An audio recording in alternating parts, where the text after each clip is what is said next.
चैन की बंसी। यह बात समझ में आ जाए कि धर्मवान कैसे बने तो पूरे जीवन में होश जागने लगेगा। जो नशा चढ़ता है वह अपने आप दूर होने लगेगा। जान जाएगा कि मैं अहंकार का नशा चढ़ाकर बहुत प्रमत्त हो जाता हूँ। अहंकार का नशा मैं धर्म के नाम पर चढ़ा लेता हूँ। मैं कट्टर हिंदू हूँ, कट्टर मुसलमान हूँ, कट्टर सिख हूँ, कट्टर जैन हूँ या कट्टर बौद्ध हूँ। इस बात का कितना अहंकार सिर पर चढ़ा लेता हूँ और उस अहंकार के कारण कितना व्याकुल रहता हूँ। जब यह अहंकार दूर हो जाता है तो देखता हूँ व्याकुलता दूर हो गई, मुझे शांति मिल गई। धर्म का संप्रदाय से कोई लेन देन नहीं होता। धर्म अपने आप में बिल्कुल अलग है, संप्रदाय समूह का होता है। धर्म व्यक्ति व्यक्ति का होता है। हर व्यक्ति अपने आप को विकारों से मुक्त रखता है तो धर्मवान होता है। विकारों से अपने को मुक्त रखेगा तो शरीर और वाणी से ऐसे काम कर ही नहीं सकेगा जिससे अन्य प्राणियों की सुख शांति भंग हो।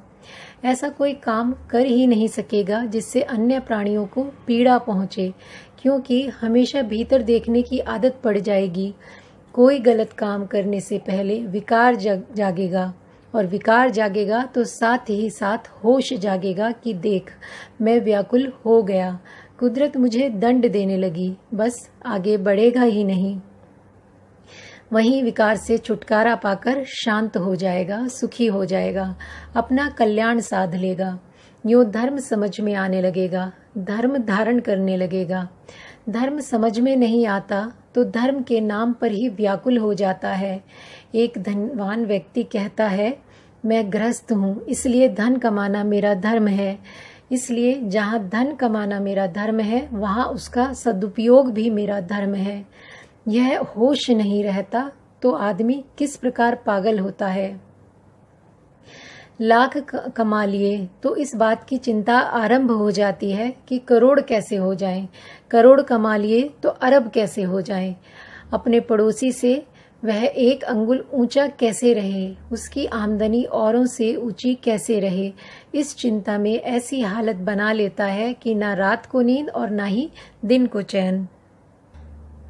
अपने यहाँ एक कहानी चलती है। धर्म की बात उदाहरण से समझाने के लिए कहानियाँ होती हैं। कहानी है कि बम्बई महानगरी में एक बड़ा सेठ था। धन कमाने की भाग दौड़ में पागल हो गया। धन कमाओ और धन कमाओ। इतना धन आ गया तो इससे अधिक चाहिए, फिर इससे और अधिक चाहिए। बेचारे को रात में नींद नहीं आए तो नींद की गोलियां लेकर सोए। दिन को चैन नहीं पड़े तो दवाइयाँ ले। तनाव ही तनाव देखकर डॉक्टर ने कहा, अपने काम को ज़रा धीमा करो, भीतर इतनी उत्तेजना है इसलिए बड़े व्याकुल हो। ऐसा हो रहा है तो लगता है एक समय ऐसा आएगा कि तुम्हें तनाव का रोग हो जाएगा। आगे जाकर हृदय का रोग हो सकता है, पक्षाघात का रोग हो सकता है। यह सुनकर वह घबराया और पूछा, क्या करूं? जवाब मिला कि यह व्याकुलता इन दवाइयों से ठीक नहीं होगी। तुम अपना तनाव कम करो। कुछ समय के लिए अपने व्यापार को भूल जाओ। महीने भर किसी गांव में जाकर रहो। लकवा मारने या दिल का दौरा पड़ने का डर सबको लगता है। पैसा नहीं आए तो नहीं आए, मैं सुखी तो रहूं, मैं रोगी तो ना हूं, मैं मर तो ना जाऊं, यह सोचकर वह गांव चला गया। लेकिन पैसे होने का बड़ा अहंकार होता है। धन का मद जितना बड़ा होता है उतना बड़ा कोई और मद नहीं होता। वह व्यक्ति गांव में घूमता है और सोचता है, यहाँ के लोग बड़े गए गुजरे हैं, मेहनत नहीं करते इसलिए गरीब हैं। मेरी तरह मेहनत करें तो कितने धनवान हो जाएंगे, कितनी उन्नति हो जाएगी। ये लोग बड़े आलसी हैं, बड़े प्रमादी हैं। शाम के समय घूमते हुए देखता है गाय चराने वाला एक ग्वाला किसी पेड़ के सहारे बैठा है। कमर में एक धोती लपेटे है, ऊपर से नंगा है और अपनी बांसुरी बजा रहा है। 2-4 गायें चर रही हैं। उसने एक दिन देखा, 2 दिन देखा, आखिर नहीं रहा गया। उसका अहंकार बोलने लगा और उसे उपदेश देने लगा। सेठ ने ग्वाले से कहा, अरे बावले आदमी, दिन भर यहाँ बैठकर बंसी बजाते हो, जरा मेहनत करो तो और अधिक कमा लोगे। ग्वाले ने पूछा, उससे क्या हो जाएगा? सेठ, तो अभी तो केवल 4 गायें चराता है, तो थोड़े पैसे मिलते हैं, तो तू और लोगों की भी गायें ले ले, 8 गायें चरा, 20 गायें चरा, और अधिक पैसे मिलेंगे। तो ग्वाला बोला, अधिक पैसे होने से क्या होगा? सेठ, क्या तू पैसों का उपयोग भी नहीं जानता? अरे तू उन पैसों से एक गाय खरीद सकेगा, तेरी अपनी गाय हो जाएंगी। ग्वाले ने कहा, अपनी गाय हो जाएगी तो क्या होगा? बड़ा अजीब आदमी है, तेरी अपनी गाय हो जाएगी। अब तक तू औरों की गाय चराता था, फिर तू अपनी गाय चराना। फिर भी गाय ही चराऊंगा।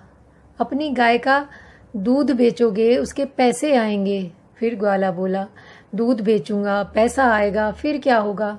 फिर सेठ ने कहा कि पैसा इकट्ठा कर लेगा तो 2 गाय खरीद लेगा, फिर उसका दूध बेचेगा तो 10 गाय खरीद लेगा, फिर 100 गाय खरीद लेगा, फिर धीरे धीरे तेरे पास इतना पैसा हो जाएगा कि तू चैन की बंसी बजाएगा।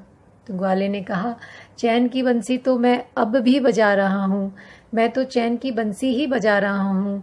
चैन तो तुमने अपनी खो दी है और मुझे चैन की बंसी बजाने की सीख देते हो।